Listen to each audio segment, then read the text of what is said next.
It has been more than 50 years since the Fitzgerald family lost the deed to their land at Killarney Glen near Beechmont in Southeast Queensland, and over 20 years since the final court case formalising the acquisition.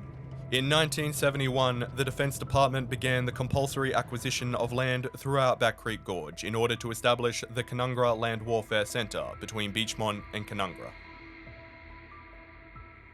Over 20 families lost their land without the ability to contest the acquisition. However, Paddy Fitzgerald, a war veteran whose family had owned the title to Killarney Glen since the 1880s, refused to budge and dared the Commonwealth to take him to court. Paddy held out until his death in 1997, and it was shortly after in 2000 that the Fitzgeralds were taken to court, under what the family say is an outdated version of the Acquisition Act. So Killarney Glen was resumed under that old Acquisition Act, and although a new act came into force in the early 1970s, unfortunately it didn't apply to Killarney Glen, and so everything that's happened here has happened under that old Act of 1953. And we're going into Gate 21 now. Paddy Fitzgerald's daughter, Janet Can, has been fighting for decades to have Killarney Glen and the rest of Back Creek Gorge opened back up to the public. So from the late 1800s, early 1900s, people had access to each of those waterfalls. They were always treated respectfully.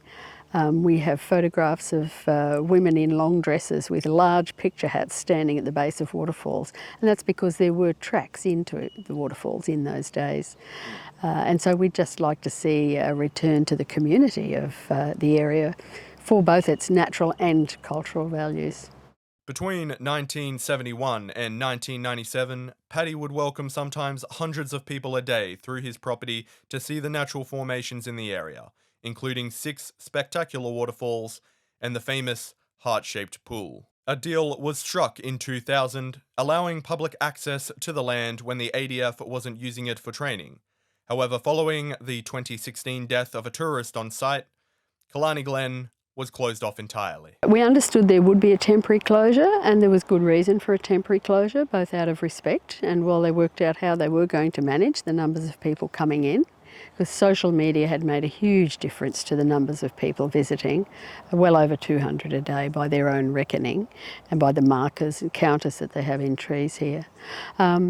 So that was understood, but we also did understand, or were given to understand, there would be a process of community consultation before any further decisions were made about the future of Killarney Glen, and to this day that has not happened. Lip Falls is one of the last waterfalls left in Back Creek Gorge, still officially accessible to the public. However, to this day, the trail leading to it has been left in disrepair, and a large fence has been erected across the path in an attempt to block public access. That still doesn't stop hundreds of people every year from accessing this beautiful area. Petitions seeking to have the land opened back up to the public have begun to be spread among the community, with businesses taking the lead in spreading the word and engaging the wider public. Ron Russell from the Flying Bean Cafe says he has been speaking with locals, and that up until now it has been difficult to get anything done. I thought about a petition. I've been speaking to the locals, Janet, other people. They're all, been trying for the last few years to get it reopened, but they've obviously spoken to politicians, media.